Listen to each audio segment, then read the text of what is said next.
अपन घर के बालक जाने को क्षमा करब आई और अच्छा लगी तो आशीर्वाद भी देहब।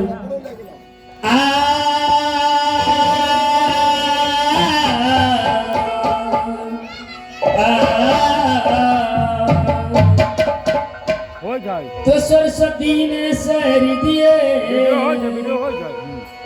तो सरस्वती ने सर दिए, गुरु ने दिए ज्ञान, माता पिता ने जन्म दिए, तो कर्म लिखे भगवान। तो मेरी काम है, तो मेरी काम है भगवान को नाम लेने को, भगवान को काम है गिरते हुए को थाम लेने को। तो रोशनी चांद से होती है, तो रोशनी चांद से होती है, सितारों से नहीं। मोहब्बत एक से होती है मगर हजारों से। हम जानता नहीं कि रउआ के धुगनी चूल्हा भी ना फूल रखा, लेकिन कहना का रउए लगी कि हवा चले जाने से, हवा चले जाने से पत्ता झूम जाते हैं, और नए यार मिल जाने से पुराने छूट जाते हैं। ऐसा माता रानी के गीत याद भी सर्वभूतेषु, याद भी सर्वभूतेषु, हे मातृरूपे निशांसिता, ए नमस्तै नमस्तै नमस्तै नमो नमः। आई खेसारी लाल के गीतवा माता रानी के गीत। ए मोरा घर के सामने मैया राम मंदिर बन जाई। एगो भक्त कहता माई से कि हे माई, हमरो दिल में ललसा बा कि राउर सच्चा दरबार हम अपना घर के सामने लगा लेती तो हमरो सौभाग्य मिल जाई कि रोज दिन सवेरे माई सुत उठ के तारे के दर्शन करती। कहता भक्त कि मोरा घर के सामने मैया पूरा मंदिर बन जाई।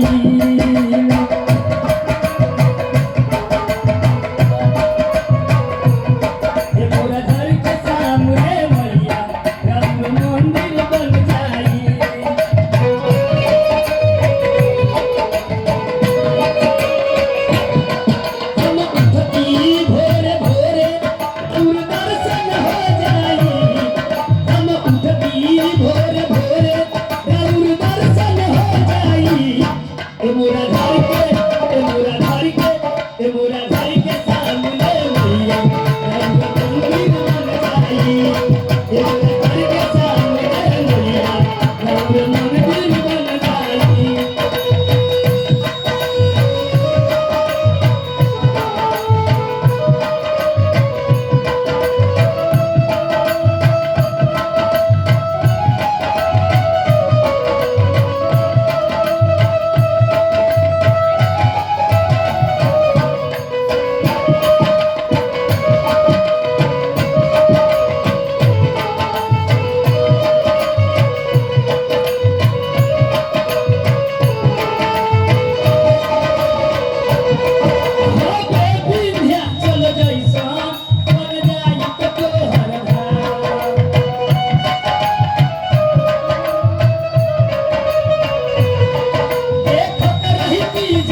उजरा दोनों ले लिए भाई बाबा बहुत पावर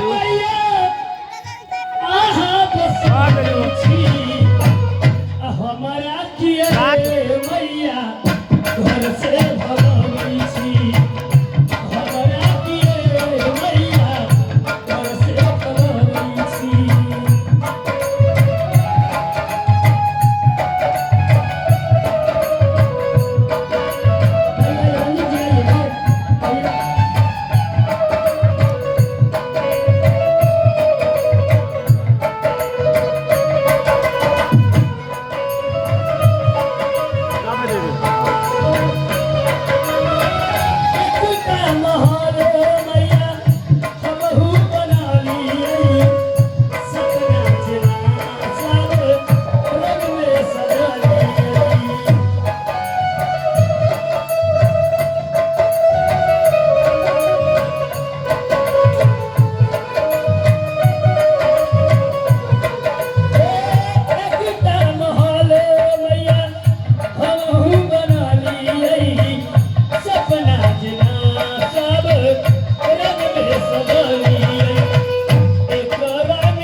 आई सखी रवि किशन जी हार्डवेयर रवि किशन जी हार्डवेयर खमाई पट्टी उन शिवराम जी को दिल में लगे चोट तो निकाल दिए 21 रुपया के नोट मैं अपनी पार्टी की तरफ से बहुत बहुत शुक्रिया अदा करती हूँ और नमस्कार करती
रवि किशन जी हार्डवेयर उन श्रीमान जी को दिल में लगे चोट तो निकाल दिए 21 रुपया किलो मैं अपनी पार्टी को तरफ से बहुत बहुत शुक्रिया करती हूँ।